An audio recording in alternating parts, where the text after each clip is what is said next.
What's up, guys? How we doing? Having fun? Learning a lot? My great work, very informative. I learned a lot about query fan out. Amazing visuals there. So, guys, what I want to get into, I want to show you guys some of the research we've been doing. Over the break, I was sharing with a couple people what we had learned as we've been, one, growing, but the best thing about the growth is that it gives us a bigger sandbox with which we can run our technology and understand the impact that we're having on the visibility of the sites that are using the software. So I wanted to open and talk about that a bit, and then I want to talk about the new frontiers of SEO, how we're optimizing for Google and for the LLMs. So again, search become far more dynamic than it used to be, and the challenge in this is that the ranking engine, the ranking factors for each search engine are actually quite different. Looking at the top is Google. Google is most dominated by topical relevance. Authority, less so. But Google has the largest index of data. Below that is Bing. Their index of the internet is probably an order of magnitude smaller. And so getting into Bing is actually way more about the authority. And you can also see the click signals on Bing are way more important. But most of you guys are probably looking down here at ChatGPT and trying to understand, how do we get into chat? And chat has so much to do with the authoritativeness of the websites that are the sources for the information that it's drawing. So this morning I shared this visual, but you couldn't really see it, so I wanted to bring it back up so we can really understand how AI overviews are changing. Can you guys see this better now? What does that line tell you? Up and to the right, and it's a linear crescendo. What this means, a line like this is likely going to continue increasing. We're just going to see the trend grow and grow. The AI overviews are going to slowly capture more and more of search. When we look at where we see them the most, they're predominantly in the informational space. So this comes from what is currently in the industry the largest data panel study of AI overviews in the industry. 50 million keywords in our data set that we use to get all this information. So it's a really very rich representative data panel that we can really rely on to understand how the trends in page one of Google are changing.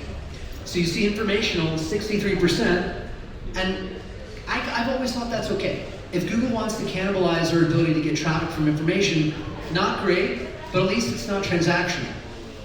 What we do see, a growing trend, is commercial. 27% of the queries we're seeing that now have AI overviews are commercial queries. So this used to be the bastion of the 10 blue links.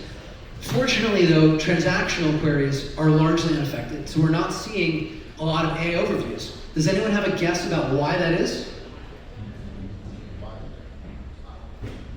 Go ahead, what's your guess? Because you can buy things. Yeah, I think that's exactly right.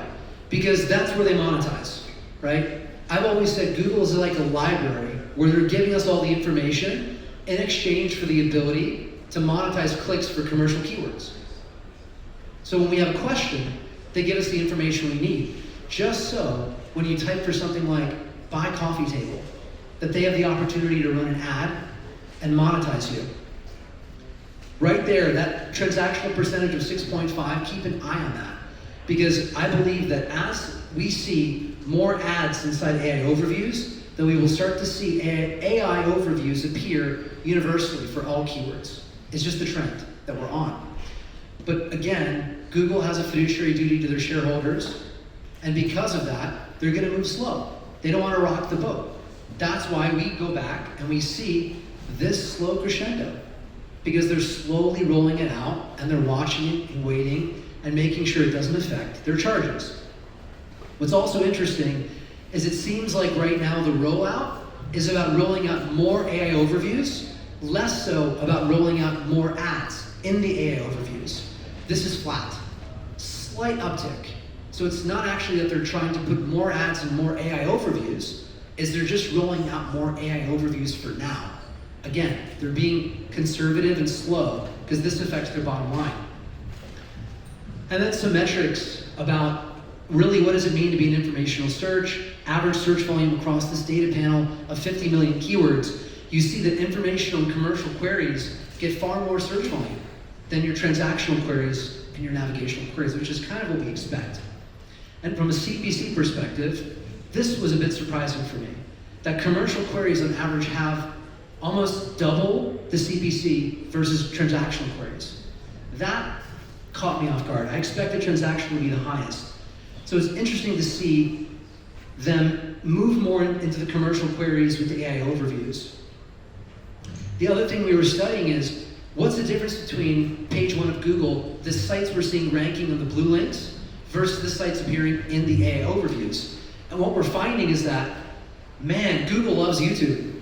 And why wouldn't they? It's their own platform. So we're seeing YouTube disproportionately appear almost 2x as often in AI overviews versus page 1 of Google, which is interesting. Reddit, as well, is one of the greatest beneficiaries of this shift toward AI overviews. And so we're going to talk today about the Reddit strategy and how you guys can start to visualize and map out how you approach Reddit. The third site is Wikipedia. Remember that. Third most visible site in AI overviews and page 1 of Google.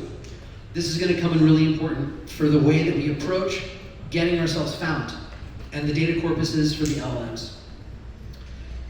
Okay, so what I want to show you guys is some real truth data. You guys want to see this? You guys want to know what the impact is of this technology? 15,327 sites were analyzed in this study. Auto is installed in almost twice that. 15,000 sites have Auto and they have Google Search Console. Pretty amazing. So we can actually see the moment that someone deployed their title tag fixes or the image alt text optimizations, we can see the impact on rankings. How cool is that? Our data science team went nuts for this because we had to know, how is our technology and the automation affecting the visibility of these websites? Does it drive more impressions? Does it drive more traffic? Does it drive more keyword visibility? And so here's what we found. 50-something percent improvement in impressions. Very significant. Keywords, 25% traffic about the same, and an improvement in average position by about 11, 12 positions. So this was amazing. When we saw this, we knew we were on the right track with this product, that we've tuned and calibrated the recommendations. So that's something someone asked me, like, how do we know that we've recommended the right strategy? Well, first, we've been doing this for a decade. We've learned a lot about what works and what doesn't work. We've got all of our agency clients, which was a lot of enterprise clients, and now we have all these auto projects. And so we're able to experiment and learn from essentially the portfolio of sites that we're using AI and automation to optimize. So that was really exciting. The next thing we were looking at is what has the biggest impact, right? Inside Auto, you guys know there's a ton of modules in there. Which module moves the needle the most? Obviously, we had our suspicions and our guesses, but we wanted to see what the data says. Turns out, using image alt text on average improves the number of keywords you're ranking for by 100%. It doubles the amount of keywords the page ranks for. Incredible. Schema markup. Mike was talking about this. Does it work? Does it not work? It works. Yes, it does. Improves the number of keywords the page ranks for significantly. Meta keywords as well. How many of you guys have heard that meta keywords? It's not a thing anymore. We've all heard that. It's a deprecated SEO field. Turns out does have an impact on visibility. Look, I don't make the rules. I'm just looking to see what works. I'm a scientist. If it works on a Tuesday for me to dance outside in the rain and I get page 1 rankings, I'm gonna do it. So this is an exercise in figuring out and learning. Title tags as well. Let's look at the next one, impressions. What moves the needle most for impressions? If your page is missing an H1 or an H2, that has the biggest impact, over 115% improvement if you add in those missing headings to the page, which we do programmatically. Title tags, 60-something%. Now, what was interesting, because we all know title tags, obviously, very important field. But what was interesting is that the canonical links, adding canonical links to the pages, also had a significant impact on the visibility. That was interesting, because typically we think of canonicals as a solution to avoid duplicate content or the same page being indexed multiple times. But it turns out that the canonicals may also be a quality signal, driving up the perceived authenticity, or let's say robustness, of this website's quality. That's my theory for why. Clearly has a big impact. Now we look at position improvement. Schema markup improved positions on average by about 20 points. Huge. Schema is very, very powerful. Missing headings also near the top, meta descriptions as well. So that is likely a product of CTR. Like when you have metas, we get more clicks in the SERPs, which gets us higher rankings and a better average position. Pretty cool. And then we looked at, well, does auto only work for small sites? Does it only work for big sites? Like, how does the trend generalize by size of site? And what we found is essentially the same, although the bigger the site, the bigger the improvement in average position. Because big sites have a lot of pages. If we can programmatically optimize more pages, we can have a bigger impact on the total performance of the campaign. So this was great to see that the effect that we're seeing generalizes across the size of the website. And as you guys know, the way that this technology works is over here on the right-hand side, you have your web property. And essentially what we're doing is we're building an AI model. We're using ChatGPT, we're using Gemini, we're actually using every model somewhere in the Search Atlas system. We used to let people select what model to use, and then we realized this is changing so fast, we better select for you. I will explain more about why we did that, especially when it comes to Gemini and the content genius. Because as Mike was highlighting, regurgitating, or let's say, re-verbalizing the truth data that they have inside their knowledge graph is one of the ways they validate and understand if content is good or not. So that's one of the missions that we have to do. And Gemini is grounded in Google's truth data. So what better model to use for that? So on the left, we have the Auto AI model, which is using our crawl data of your site. It's also using the web entity's first-party data from Search Console, GA4, etc. And then your knowledge graph. Now, Armand in the Top of Google Challenge, he really emphasized the importance of completing that graph, because that's a really important input for our brain. And then what we do is we take our framework and we use the connection that we have to the website through our pixel and now Auto DNS, which is a pixelless installation to allow us to optimize your web property and then basically do this round and round multiple times using new data that comes in and self-optimizing with the performance. So I want to show you some of the raw data, right? So you can see what this looks like. Right here, that vertical red line is day 0. That's the moment that this fix was deployed. And you can see what happens the days following, over 20 days after the fix was deployed. So just to show you guys, this is what the data looks like when it comes out. It's quite noisy, but you can see that there's a normalized trend line here that emerges where it's pretty flat going in, where there's volatility, but then the volatility generally has a bias to trend upward. So it shows that on the day that that fix was deployed across all users, all 15,000 sites, we observe this uplift. And you can see it again and again and again and again and again. Yeah. So what does this end up looking like in Search Console? This is 152 case studies in 60 seconds that we did for a orthodontist agency. They were spending over $1 million a year in SEO fulfillment with a third party, not getting good results. It was December when they did this, December of last year when we implemented this. Auto has matured significantly since then, and they were only using parts of our software. If you look at the results, this really speaks for itself. What we heard from the agency, and Armand can speak to this as well, what we heard from them is that it was December time, which is not normally a time people want to go to the dentist to get a bunch of stuff done on their teeth.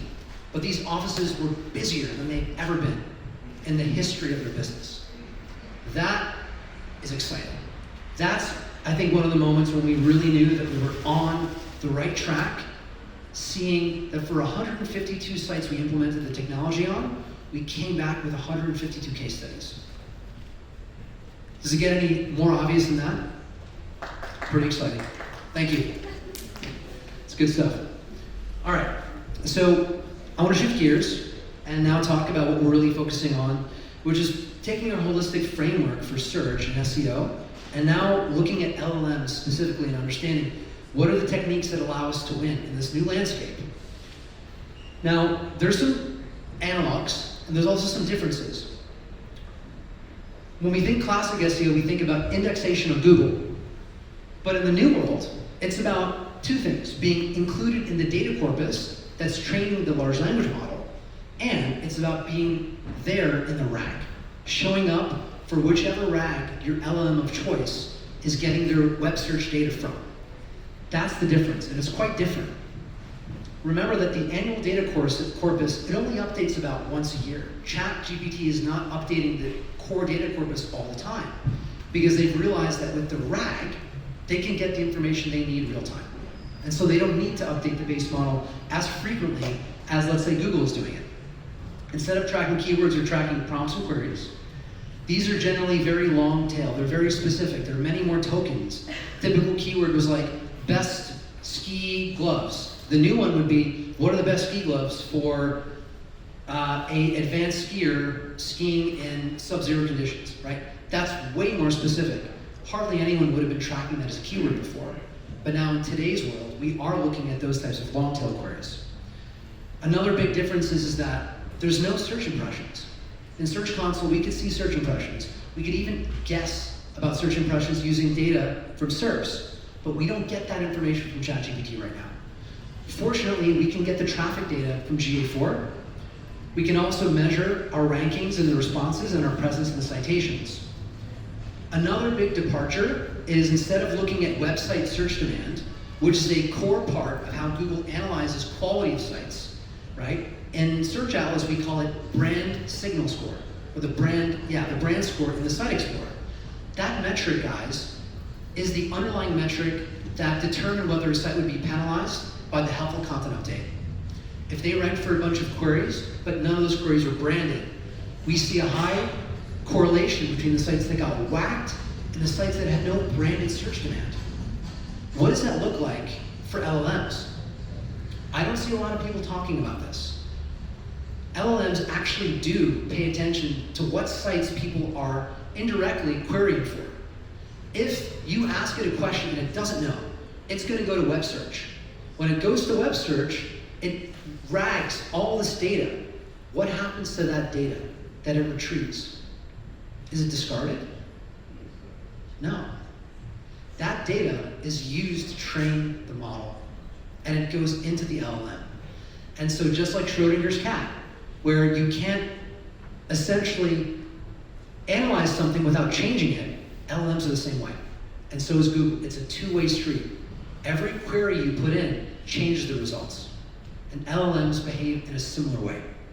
So even using LLM visibility rank tracking software, you can also positively influence your rankings inside LLMs. It's pretty cool. All right, and then review scores is a little bit different. So the 5 layers that when we think about LLM optimization, the first thing we need to do is to focus on our indexability. Because if you're not in the data corpus or you're not in the RAG, you won't be found. And so I'll talk about that. I'll talk a lot about that. The second layer is having your answer included in their response, and that's visibility. Then we get to sentiment, which is one of the underlying determinants when you ask ChatGPT, or ChatGPT is making a recommendation for someone, that sentiment data is used directly or indirectly in the way that they formulate their answer. Then we get to accuracy, not hallucinating, making sure we have the right truth. And then finally bias, where there is a bias in the data set, and each LLM has bias, different bias. So one of the things we did to learn about this was Snackachussetts. How many of you guys have been to Snackachussetts? Oh yeah, I love this place. So we thought maybe we could create a fictional city that doesn't exist on Google. But how would we do that? Well, we decided to take 10 sites, plus LinkedIn, plus Twitter, and we created content about this fictional place called Snackachussetts. And what was hilarious is our creative team had a real ball with this. Nacho navigation deck, the mini marshmallow hot tub, and the soft serve compulsory zone. Man, take me to a place where I have to eat soft serve. What a treat. So we really went pretty crazy with this, and we created all this factuality, all this information. So this was cool, because now we're creating false truth. And now we can understand, how does Gemini, how does Chat, how does Claude validate or invalidate that truth? So you guys want to know what we learned? What happened was, on page 1 of Google, and even on Bing, all these sites appear on page 1. Because there's no one else. There's nothing else about Snackachussetts besides what we created. We invented it. So we know that our content is guiding the LLM to an answer. What was interesting is the first time I ran the query, ChatGPT, Bing, looked at it as a real place. They did not look at it as a fake place. At that point, when they provided that AI overview answer, they did not do the fact checking. They did not check the fact. They didn't use their grounding data to provide the answer. But a couple of days later, we ran the same query, and now they call it a tongue-in-cheek mashup of the snack tasting and a boat tour. So now they've come to understand it's not real. So there is a fact-checking layer, and Mike had it on one of his slides. But what's interesting is they don't use that fact-checking layer real time, because that is a more expensive operation. It's not a BM25, it's not a TF-IDF, it is more of a semantic, knowledge graph rooted, expensive operation. Very interesting. ChatGPT, this data, so that was ChatGPT. This is also appearing in Gemini. So it was interesting that we were able to affect both Chat and Gemini. We were able to get into Chat through Bing. That was our back door. And by the way, we did not use IndexNow. We just created the content and saw if it would naturally index. Now, one thing I'm going to talk about is that the way that Google sees the internet and the way that Bing and the way that ChatGPT see the internet, totally different, okay? There are sites that get 0 traffic from Google that are all over the LLMs. And I will show you why, exactly why. It's very weird. But first, does it work? Right? Who wants to see some case studies? There we go. All right. So, case study number 1. This is ChatGPT. When we started implementing this back in February, immediate response. And I'll show you the actual implementation of the framework. This was Perplexity. And then looking at Google, this was showing the visibility in page 1 of SERPs, traffic and AI overviews. This is for e-com on Shopify. Case study number 4, spiritual lifestyle brand. Case study number 5, e-com on Shopify for an online plant shop. Case study number 6, case study number 7, case study number 8, case study number 9. All right, we literally have thousands of case studies at this point. Right? Why? Because OTTO is essentially a case study machine. It has been built that way. We take what works and we automate it. That's the magic. And now, with the agent, the Search Atlas agent that I showed you guys that we released today, and with our MCP, we're going to take this to the whole new level. Accelerate all the strategies, all the technicality that I'm going to show you is being essentially abstracted away and automated as much as we can with the technology, so that the dream for me is that strategists like me, I don't have time to go into WordPress and modify something on a page. I'm too busy for that. How many of you guys are too busy for that? All of us. But we all got to this game because we love it. We love search, we love SEO. Imagine that. Loving something so much and having no time to do it anymore. I believe that with agents, all of us who had our hands up, we're all going to be in there as well, working with the agent and building our SEO campaigns. That is what 2025 is about, the era of agentic SEO. So, Mike was talking about this as well. The value of these people that are coming from LLMs is so much higher. 5.5x higher conversion rate for us. We also see that the AOVs of these people is significantly higher.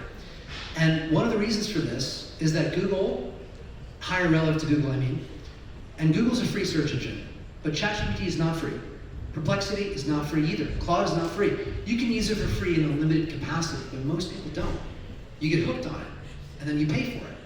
The mere fact that you paid for the ability to search on that platform means you are a higher value customer. And as we move forward, Steve talked about deep research. We probably won't be doing the research we're doing by hand anymore in about a year. We're going to step into the new agentic era, not the one I'm talking about, the SEO agentic era, the agentic era where agents perform our research and execute for us.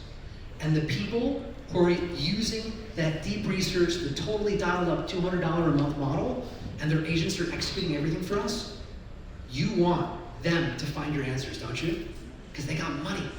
They're the big corporations, they're the big spenders. So there's a huge pot here. Pot of gold is there for you if you can master the core principles of this. So, from a data intake perspective, remember, the first layer is getting into the index. The first layer of it is how do I get into the corpus? What does it mean for me to get into the corpus? So we know that they collect data from the raw web. There's a filtering mechanism where in the filtering process, they're analyzing the pages and their page quality to understand, is this content, is it duplicate to something I already have? Is it harmful? Are the semantics of it superior to the existing content that I have, et cetera, et cetera? That filtering process eliminates a lot of content. To then the vector encoding, to then using it as an answer. Now, how many of you guys have read this paper? Yeah, buddy.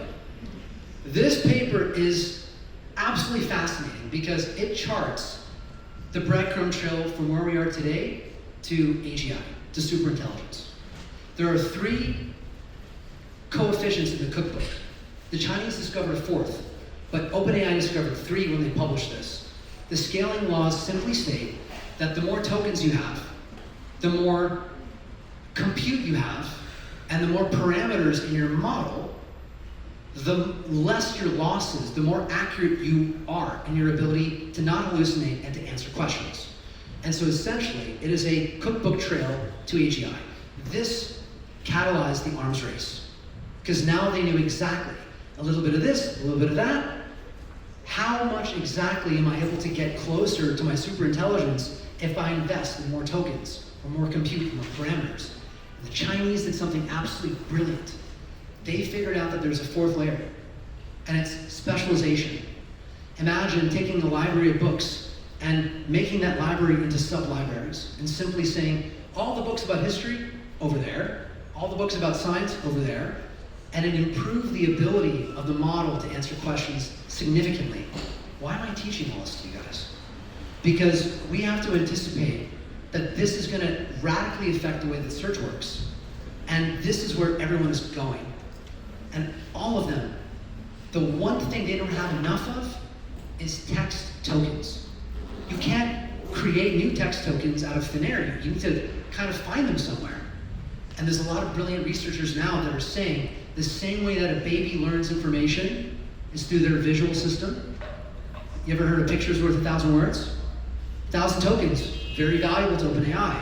What if they could collect information through video and use that to train models? That is being predicted as the future for how we win the scaling laws. But along that journey, they're looking for data. And so these are the core data sources. Common Crawl, critically important to this. Every LLM we know of uses Common Crawl because it is an amazing, high-quality data set. But the rules of how you get indexed by the Common Crawl crawler do not align with the way that Google and Gemini work. Completely different algorithm, and I'm going to show you exactly what it is, of course, because we needed to get into Common Crawl, and the rules for what type of sites are included very different. This is what it looks like to check if you're in Common Crawl.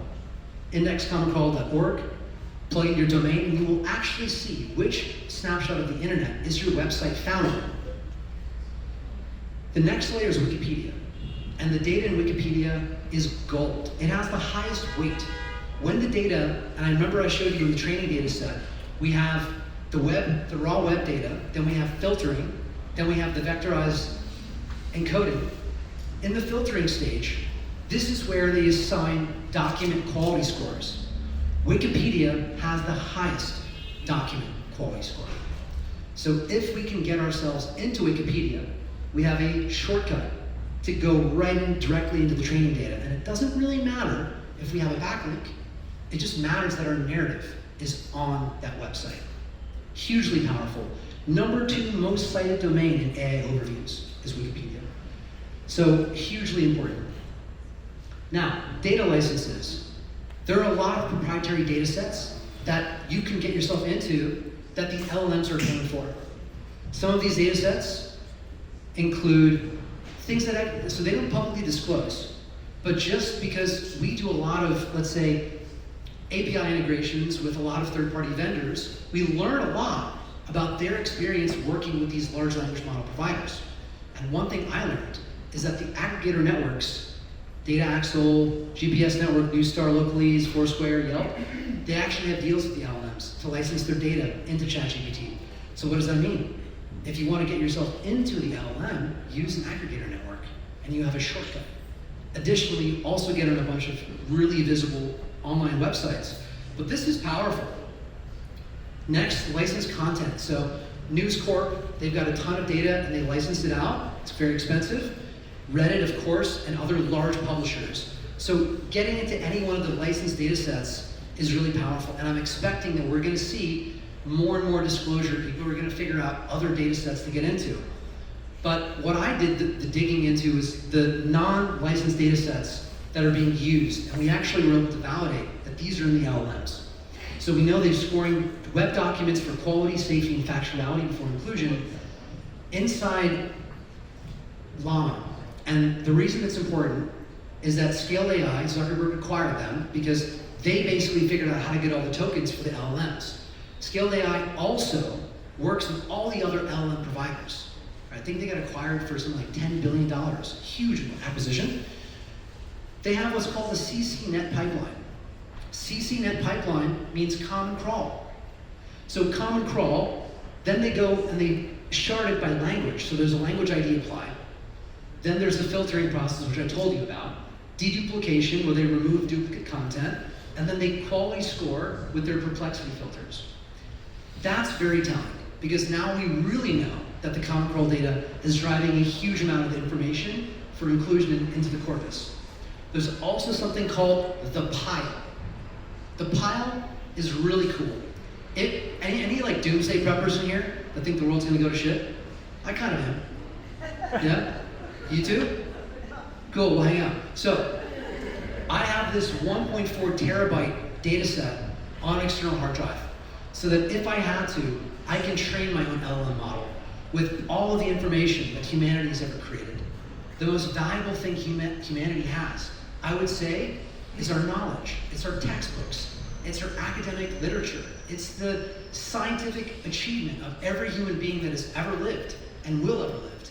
That, I think, is one of the most valuable things that we have, that we've created. That knowledge corpus is invaluable data. And they use that knowledge corpus to train the LLMs. That includes sites, every academic journal that you've ever heard of. That data is put right into the LLMs. What does that mean? Do some studies. Try to get yourself published inside ArcVis.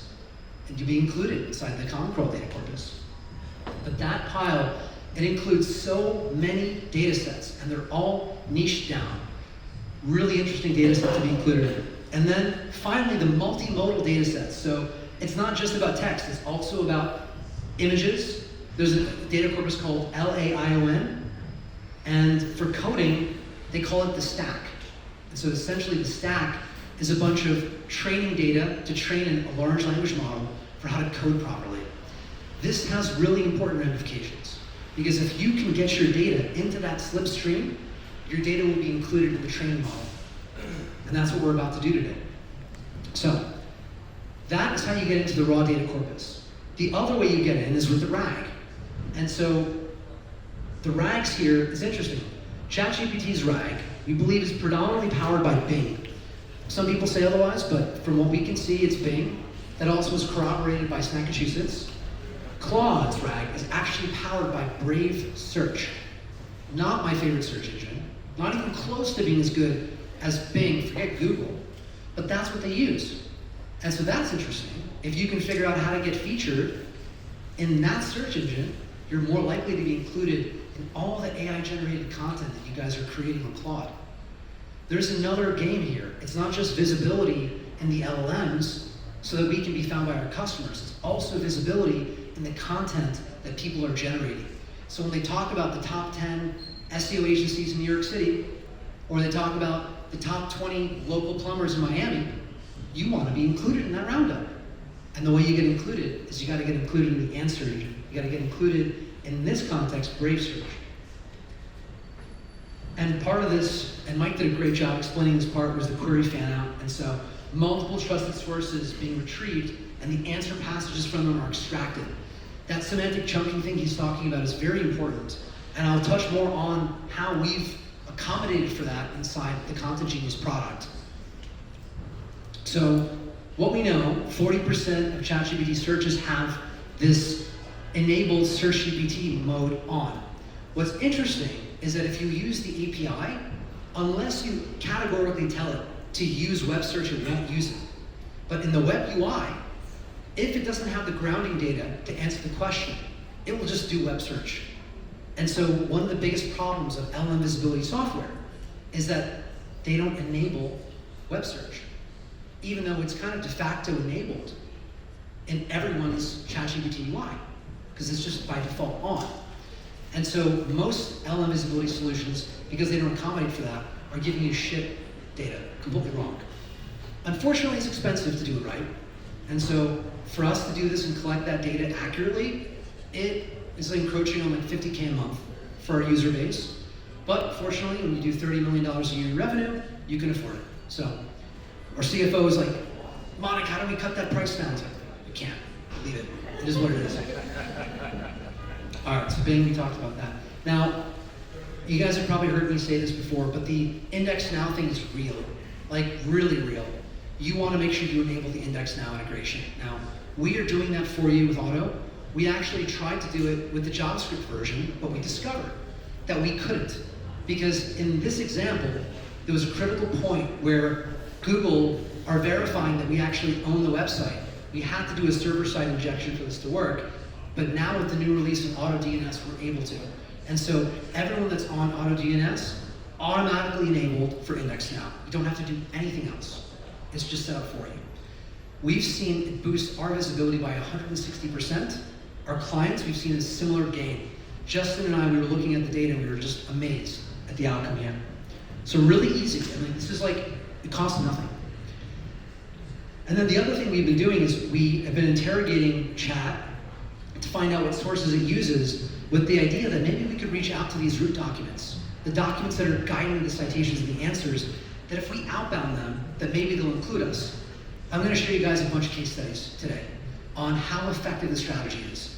Don't sleep on it because you think that you're not going to be included or you're going to send a lot of emails, not get a lot of responses. The reply rates, I gotta say, I was very impressed with what we saw.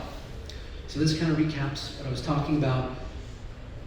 A lot has been said about the value of comparison pages and listicles. This is an example of how we've done this.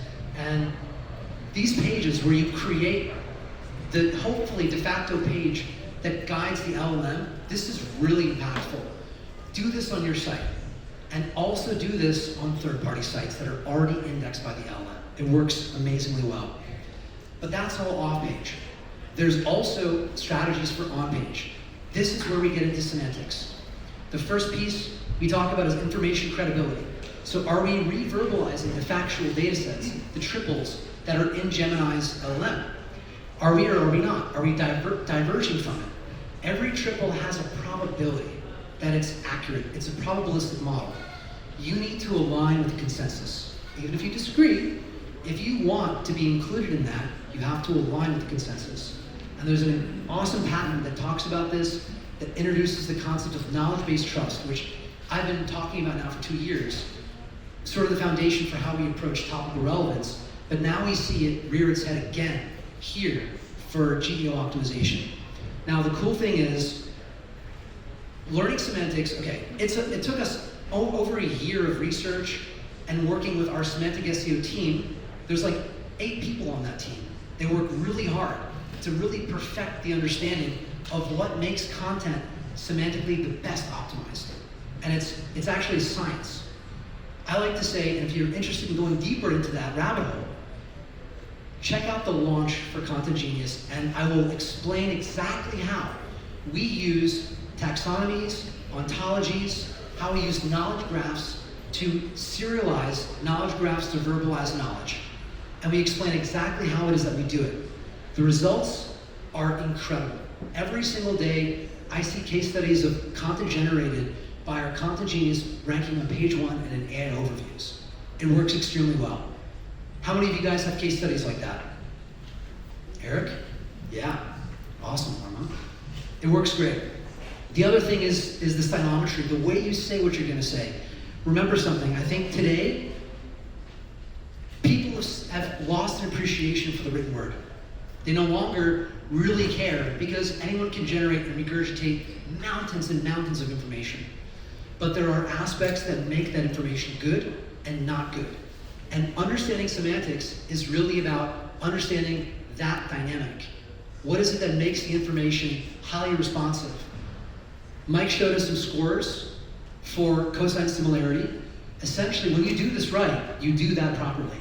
And inside our Content Genius, we actually will give you the audit of your landing page in a way that's accessible, quick, easy, and tell you exactly what you need to do to align to the semantic best practices so you learn and you understand, and then our micro agents will enhance your content for you. So you can use the micro agents to refactor your existing blogs and your existing landing pages to optimize for semantic retrieval. And the results, the case studies, they're amazing. You should also be doing that, not just for your on-page content, but for all of your off-page content. Having your chunk provide the answer passage for the LLM is everything.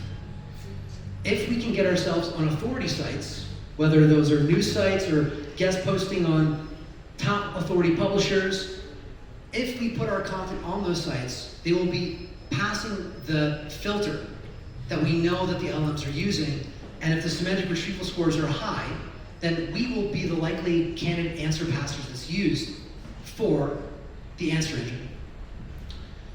You don't just have to do that off page, you can do it on page too, but really we want to be unifying our approach and hitting both on and off page. Layer 3 gets into sentiment. We'll cover that. Essentially, we had to target the sources that we knew were guiding the sentiment of the LLMs. And it's a lot of the places you would expect, but it's not the same set of sources for everyone. What you have to do is analyze the LLM visibility and sentiment and find out where is it getting the information that's driving its perspective on your sentiment. Where is that coming from?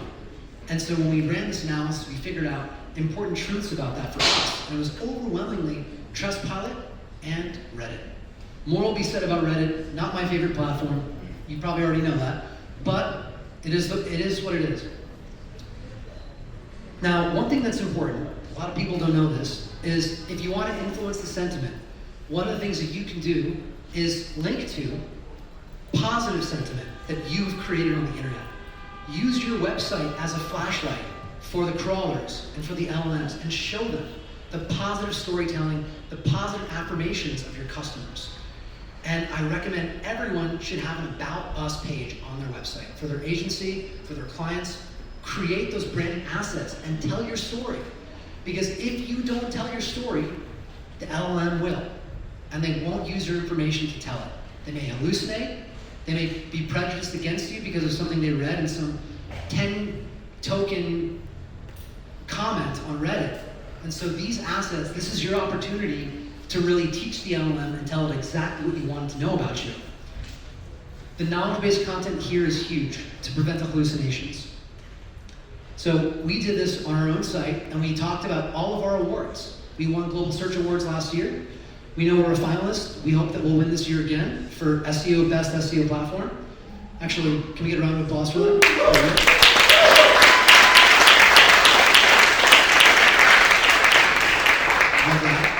#1 SEO platform according to Gartner, #1 according to Capterra for ease of use, and then G2 also Best Global SEO Software Suite. So all of those breadcrumbs, we needed the LLM to know that. And what's powerful here is the veracity of information when the data goes through the filtering process for the LLM often has to do with your ability to provide a citation. So if we say, we're the best SEO platform according to Global Search Awards, well, that's falsifiable. That's not us saying we're the best, that's someone else saying we're the best. And what's interesting is that even if that someone else is not real, it seems to still influence their perspective. Doesn't necessarily have to be totally true, but they're just reading the content and using that to self-understand the citations. It's still imperfect. Now, in a year or two, is this going to change? Probably, right? The cost of these models is always going down. Their ability to run compute is going up. So we just expect chronologically, as we advance through the chapters in the industry, that these models will get better and better. And so all the cheap shots will probably go away, just like they did in the early days of Google. But for while we can, we might as well, right? With truth and accuracy, if the facts are not obvious, the models will fill in the gaps, often incorrectly. And so the way that we want to solve that to reduce hallucinations is with structured factuality. Information that is easily ingestible by the LLMs, that is rich, that is detailed, okay? Most people won't put this in their landing pages because they don't want to ruin the conversion rate optimization of the pages. And so they just fail to provide it altogether. Big brands are guilty of this, small brands, everyone's guilty of this.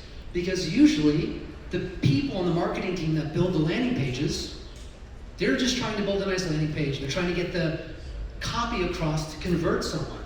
But they don't think about the semantic retrieval part of the game. And so, one way you can solve that is with FAQs. Use FAQs on your site. Use these massive FAQ sections here and answer the questions that you know they're getting wrong or you're afraid they may incorrectly answer. Also, create those comparison pages that Steve was talking about. Create those comparison pages and compare you to your peers. We did this, and many of these pages are citations. And also the knowledge base. Create a knowledge base for your brand or for your client's brand where all of that nitty-gritty information can live. So you don't necessarily have to pollute the marketing site. You can manage this using AI, actually, to iterate and create new content in the knowledge base. Okay, so this gets to one of my favorite parts, which is how are the LLMs measuring the authority of the web content? So here we can clearly see authority is important, but it's the most important for chat. Medium on Bing and Google, it's less of an important ranking signal. But still, it's significant. There are many ways we can create that authority. We talked about citations to aggregator networks, press releases, backlinking on publishers, Reddit and Wikipedia. All of that comes together to help the LLM form an impression of your brand.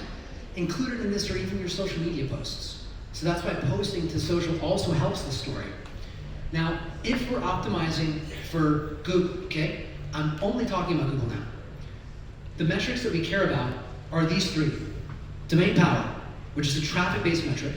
Brand signal, which is a measurement of how many users are actually searching for our brand and our brand demand. Very important signal. And finally, topical dominance. Topical dominance or topical relevance, that is not a metric that exists outside of Search Atlas. So far, we're the only people to quantify it. And we've seen, and I'll show you in a second, the research that we've done on that. So a lot of ways to build this, but in this case, you want backlinks from sites that actually have real traffic. If you want to win on Google, those sites need to have traffic. They need to have ranking keywords. And they need to be do follow.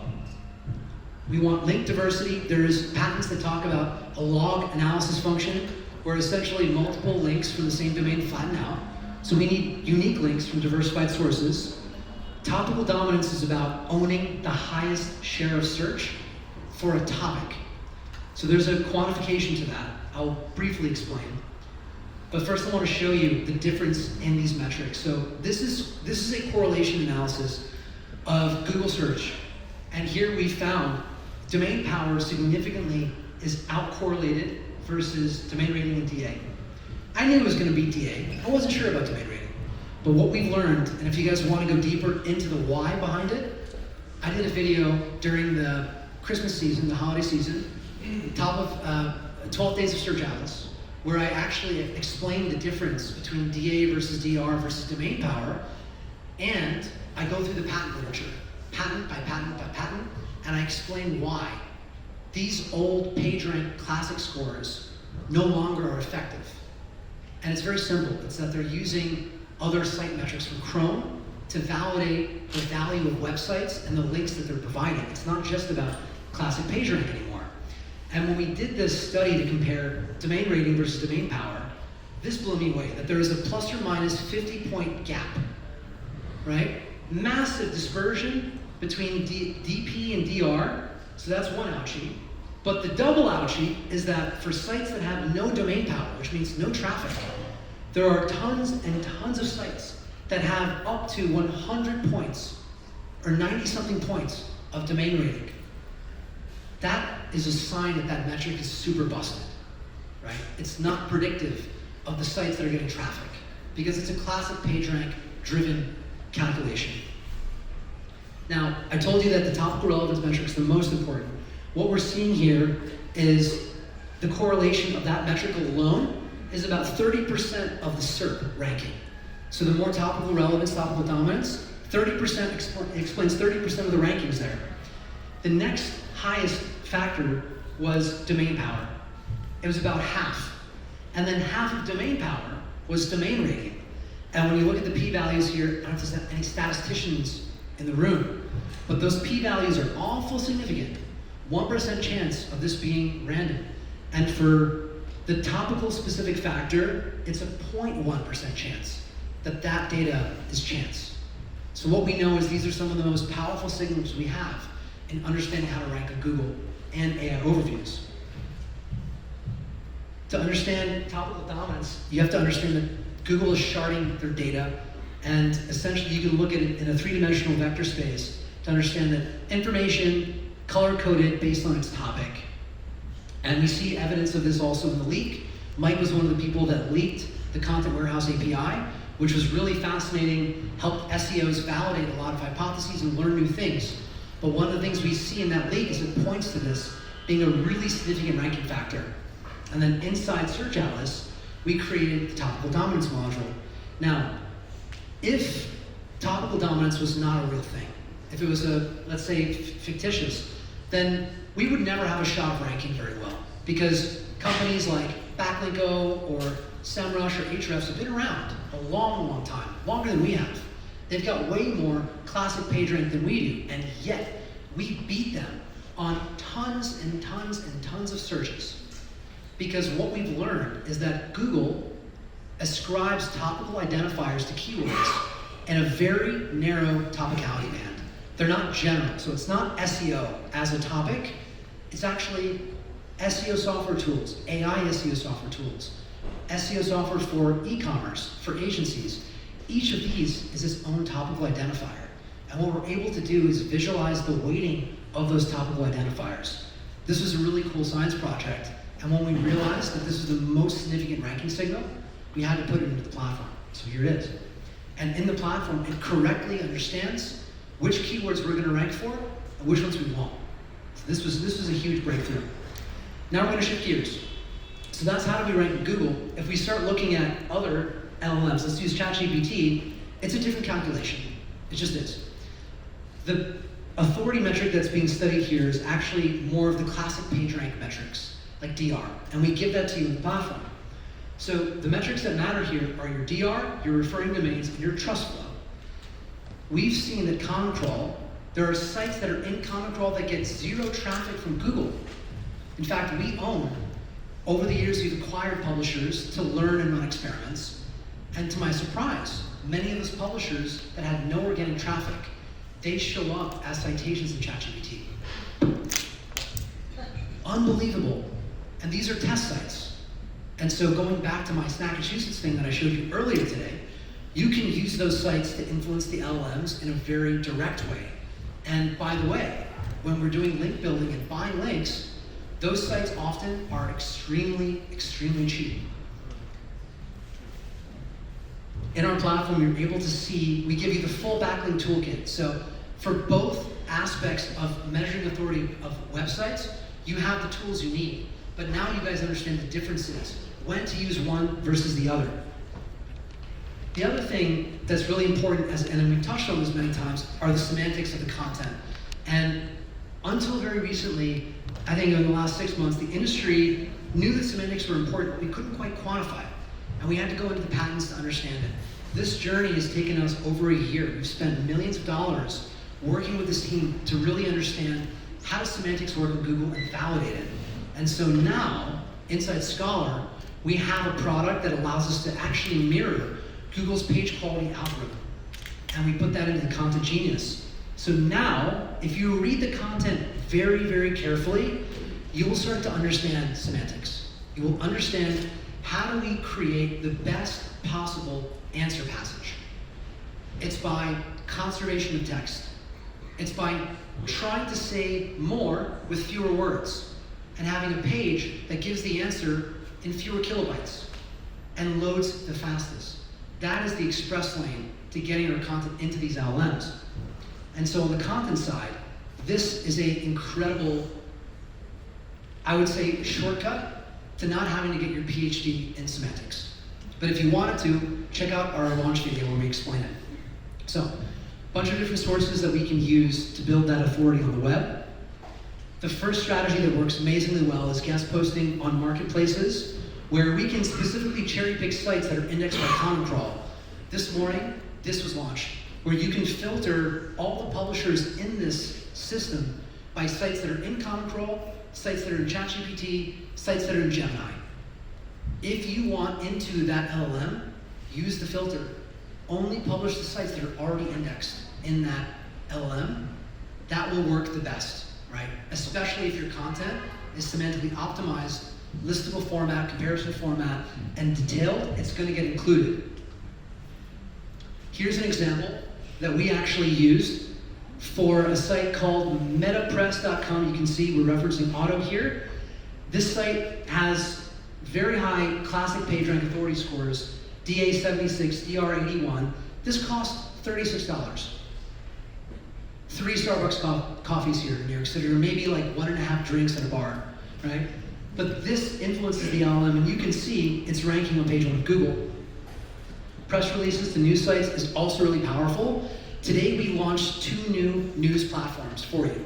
Financial News Network and a local media news platform as well. And these sites index really, really well on Google, and they start at like $15. So here's an example of one of our press releases on Street Insider, and we validated that it's inside ChatGPT. So we know all this press release content is making its way into the LLMs, which is very important, and page 1 of Google.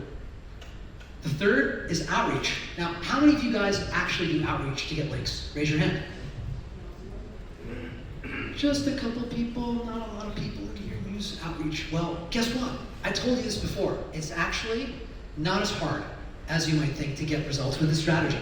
Here's one that we did, campaign that we used using our digital PR tool, which everyone in the room has access to, by the way.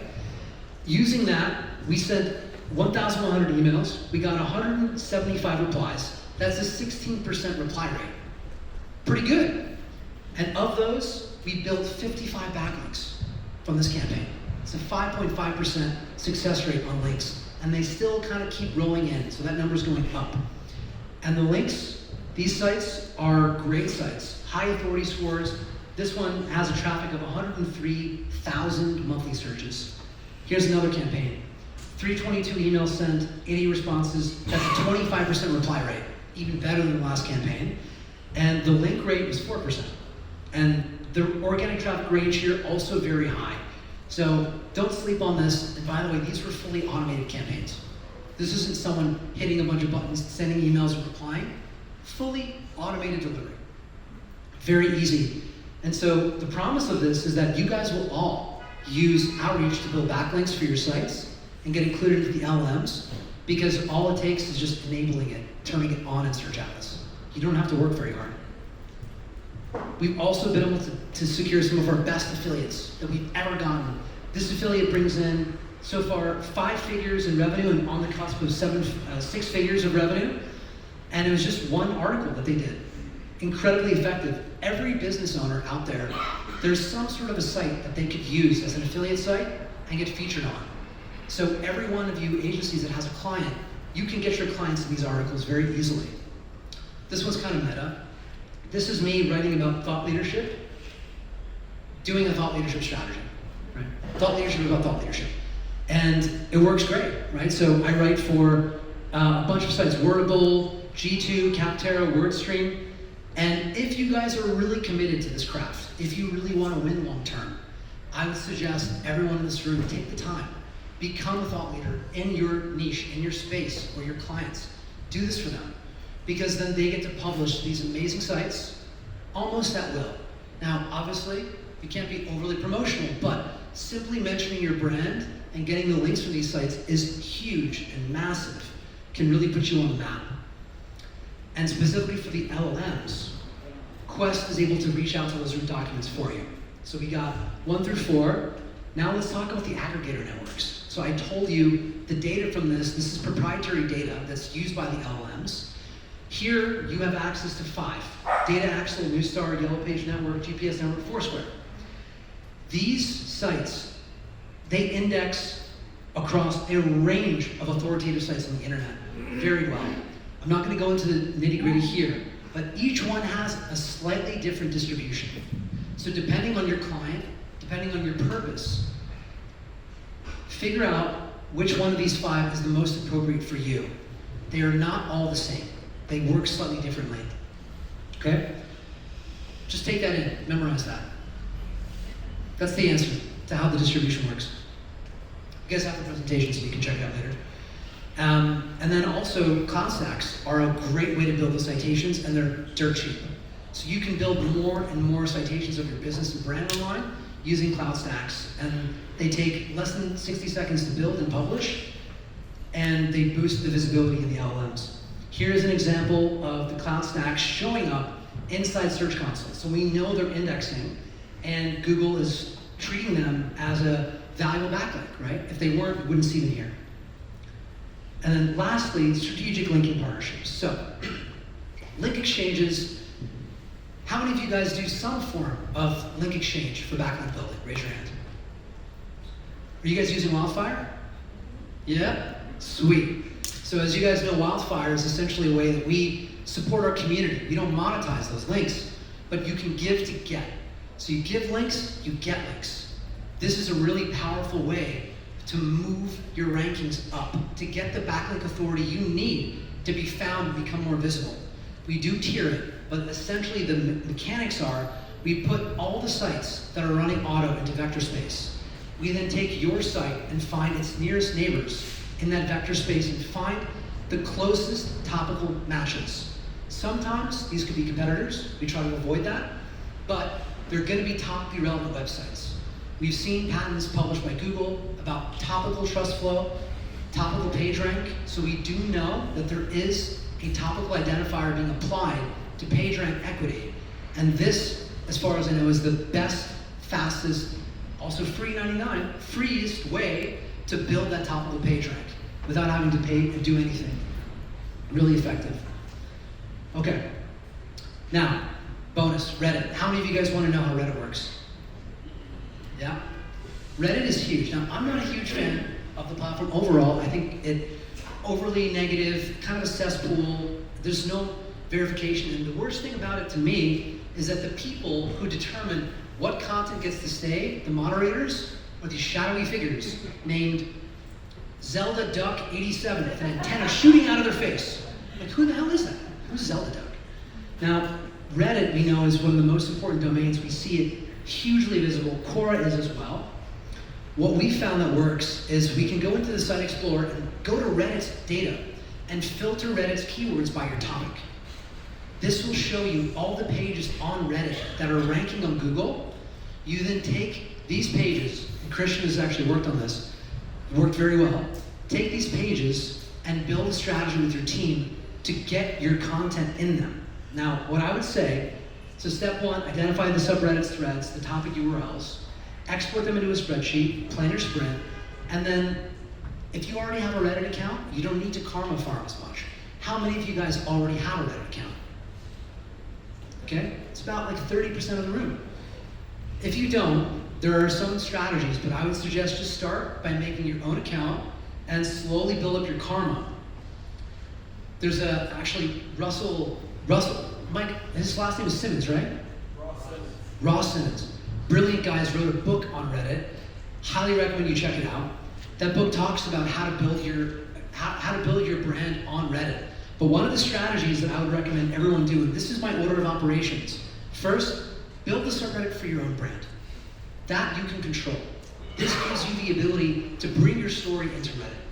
The second is to create a new subreddit that you also control. So yeah, a lot of topics already exist on Reddit, but I'm sure you can be creative and come up with new subreddits that don't yet exist and create them where you're the moderator. And then you can build in a subreddit where you control the narrative, you control the moderation, all right? Very effective. And what's amazing about this is as soon as you create the subreddit, you will see that people start to join. You don't have to invite them. It just starts to rank on Google, and people will find it, and a conversation organically is created. Very effective. The third is actually targeting the niche communities where your audience already lives, but the challenge here, of course, is the moderation. It's very hard to get into some of the subreddits and post promotional content, so you have to go kind of slow. And also remember that the way that they think about the engagement signals, they have an equation. And that equation is based on upvotes, comments, and age. So you want the maximum of those as you can get, and don't get shadow banned. If you get shadow banned, there are some tools that will check and see if your account is or is not shadow banned, but this is one of the things on Reddit that I'm not a big fan of. If they're gonna prevent you from posting, they should just tell you that you can't post, rather than shadow banning you. But unfortunately, it is what it is. So some people talk about using account marketplaces to buy the accounts and karma farm. I've generally found that that does not seem to work very well. I would suggest following this rulebook, and it's a great way for you to get started with Reddit.